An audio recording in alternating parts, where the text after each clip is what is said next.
is gusto nilang magandahin ang kanilang, gusto nilang ipaayos ang kanilang tahanan. What if they prepare their house? What do you think? Should be necessary tools to be needed? Ano ang mga tools na kailangan sa pag-prepare ng house? Pwedeng screwdriver, okay, hammer, nails, materials. So marami, no? So may zero saw, double saw, hacksaw, so dining and tools. Like a house which requires appropriate tools in order to be repaired, a research problem also demands appropriate research questions in order to be answered. At starting, student researcher, you must recognize that one of the keys to a successful research study is by concrete your thinking or concept on the problem through carefully crafting its research questions. So, your understanding towards the do's and don'ts in writing a research problem and its corresponding questions should be considered. So, mayroong mga hindi pwede at mayroong pwede gawin sa pagsulat ng research questions. So, our topic for today is about writing the problem statement in a qualitative research. So, statement of the problem. Kasi, pagkatapos ng research title, gagawa na ng research questions. Although, sa structure ng research manuscript, the title page muna, where the research title is already there or included, ang susunod na part, maliban sa mga preliminary pages, is the rationale of the study, the context and rationale of the study. But I have decided to discuss with you on writing the statement of the problem, where the research questions or specific research questions are stated based on your research title. Why? Because the first activity that I will provide for you in this class is you will have your title defense. And part of your title defense is to present your research title with your research questions. Ha? Then, if you are prepared with the rationale of the study, pwede nyo na rin i-include sa presentation during the title defense. Pero ang title defense lang kasi dapat, the research title at saka yung research questions. Kasi walang research kung walang question. Pero kailangan ang mga research questions ay nakapalo sa standard, sa research standard on crafting and appropriate research questions for qualitative research. Iba ang research questions sa qualitative research. Baka ma-confuse kayo sa quantitative research. Siguro hindi naman. Kasi hindi pa na niyo na magkaanang gumawa ng quantitative research kasi sa curriculum yun. I don't think maybe sa junior high school, nagkakat na ba ng research? Ay, wala pa. There are some students who have their prior experience in conducting research, most especially now sa science kasi experimental research. And experimental research is quantitative research. Iba dito, sa grade 11, sa practical research 1, that is qualitative research. So, sabi ko nga, bago kayo makagawa ng research, magpuyan, before kayo magkaroon ng ideya kung ano ang kailangan o what will be your research topic is or what will be your research title, there should be research questions. So, research questions is a part of the statement of the problem or SOP as an introduction. Yeah. What does SOP mean sa atin sa research? Statement of the problem. Oh, in two words, problem statement. So I have here a schema or diagram of the overall context of our lesson this afternoon, and it's about problems statement or statement of the problem. It has two parts. Dalawa, the general problem and the specific problems. Ano nga ba ang pagkakaiba nito? General problem, it pertains to the opening paragraph that gives specific details on other essential elements which are the purpose, ano bang dahilan, ano yung purpose or goal ng researcher, bakit siya sumusulat ng research na ito or nagkakandak ng research na ito, the major variables sa atin, if you still remember, the variables of our studies, is the sample, the people, ano ba, the topic or the situation or the problem, yun. The major variables, the participants, the lugar, and setting, the locale or setting, and the time coverage of the study. So as that is the content of the general problem. So kung nandito yung subtitle ng statement of the problem, you state the general problem. Sorry. If your title is about academic pressure and the well-being of senior high school students, it can have National High School qualitative report or qualitative analysis. So, masarin ka na rin. The researcher aims to examine the academic pressure and well-being of senior high school students in Canavit National High School. You can add explanation such as what is the purpose, what are the variables. Na-state naman, di ba? The purpose is to examine the data, and then the major variables are also stated. Ano yung dalawa? The academic pressure and well-being. And then participants, na-mention rin naman, and ano yung participants? These are senior high school students, and then the sitting in Canavit National High School during this school year, 2023-2024. O, di ba? For this will be conducted on school year 2023-2024. Tapos, general problem na siya. Then, specifically, you will now introduce your specific problem.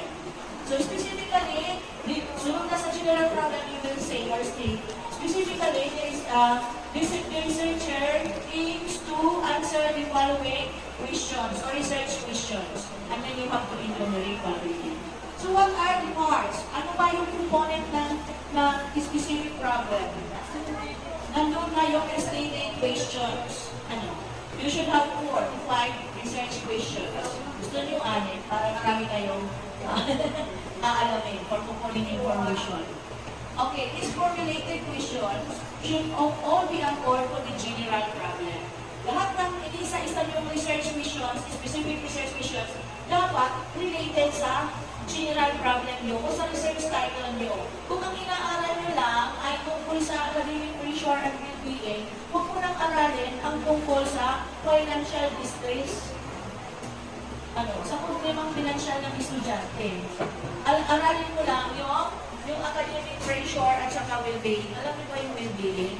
That's why these 2 variables, kung ano yung mga variables, yun yung sa definition of terms afterwards. Then, the researcher will be guided on how he or she will search an answer to the problem.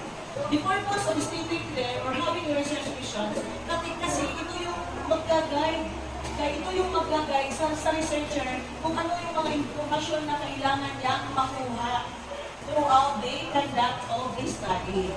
That's why yung research mission, sinasabi ko, ulitin ko, it shall only focus to your general problem or shall be related to your research item. Hindi rin na magawas, hindi rin na yung outside the box. Nakuha niyo. For example, I will give you an example of general problem. This is an example of general problem. The study aims to determine or to examine, to investigate the functions of images in an online communications.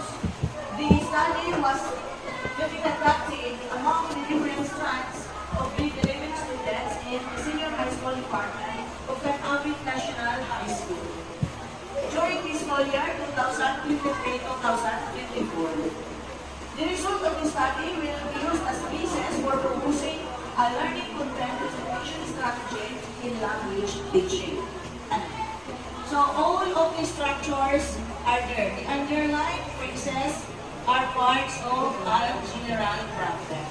The duration, the respondents or participants or key informants, the seating, di ba? The duration, yung purpose niya, kung bakit ka nag-conduct ng study, and then ito. So kung gagawin mo ng title, ano yun? The functions of emojis in an online communication to grade 11 students and Mamao National High School. Tapos, basis for learning content presentation strategy. Sa general problem pa lang yan. If you are that well-versed in research, you can formulate a research question with that.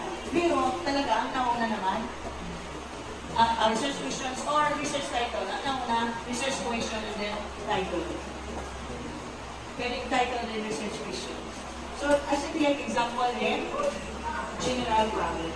Hindi na kayo mahihirapan. Have you downloaded the PowerPoint presentation? Pag mayroon akong i-upload na PowerPoint presentation in your GC, download it at once. Kasi, pag pinatagal doon, hindi na nag-download, nag-i-expire. Now, what are the parts of general problem? The main task is to determine, di ba?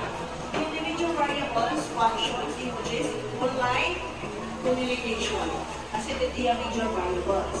Then the participants are, yes, descending is in Canavec National High School. Sa lugar na pagkakot. Then, syempre, the time period kasi kailangan now. Now. So it should be 2000 to 2024.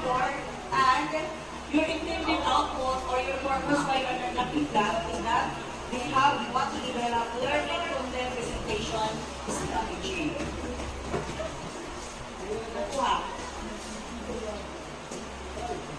Let's go back and let's discuss about the specific problems.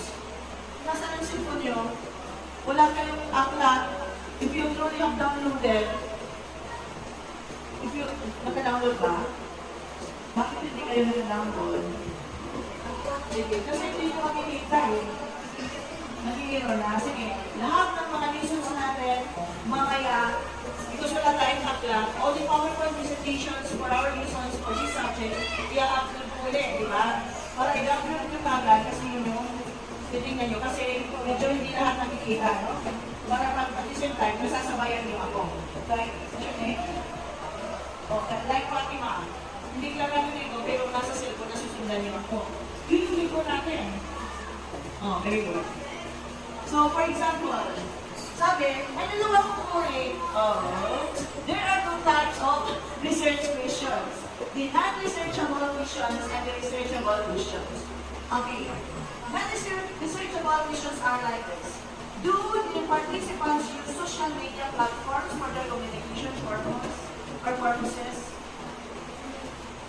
Lahat ba ng participants or respondents gumagamit ng social media para makipag-communicate o makipag-talastasan? Hindi. Sample lang yan ng question. Ito yung sample na non-researchable question. Sample lang ha? Kasi siguro ang topic din about social media usage. Then another example of non-researchable question. Are the participants using tama. Yung sa pag-use pala ng images, tayo sa natin example, sa previous slide. Are the participants using images in their online communication?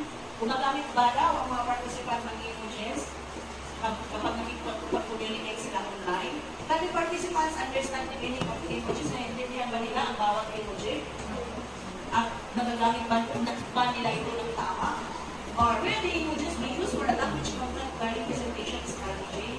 So ano lang yung napansin niyo sa mga tanong? Ano yung sagot niya? It could be yes or no. So any questions that are answerable by yes or no are non-researchable questions. Ito yung bawal sa research question.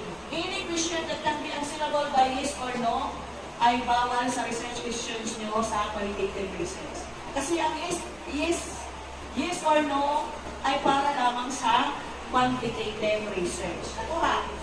Sabi, di ba, atin ay yung describable variable, kasi we will have to describe equations by words. We will not analyze equations by statistics kasi ano tayo, qualitative.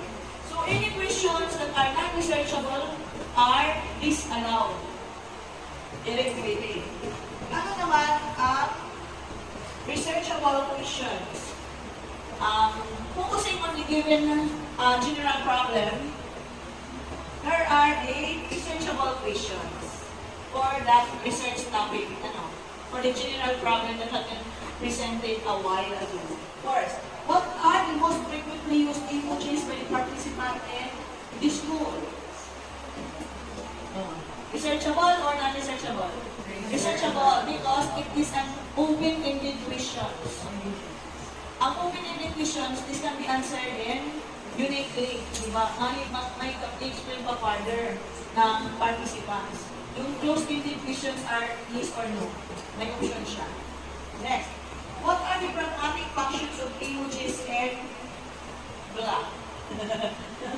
So, the pragmatic functions, ano ba yung practical na gamit ng emoji? How do multiple emojis affect the meaning of the discourse? What learning content presentation strategy can be proposed based on the results of the study? So, specific questions, researchable questions are the kind of questions that you have to formulate for your specific problems, and these should focus on your general problem.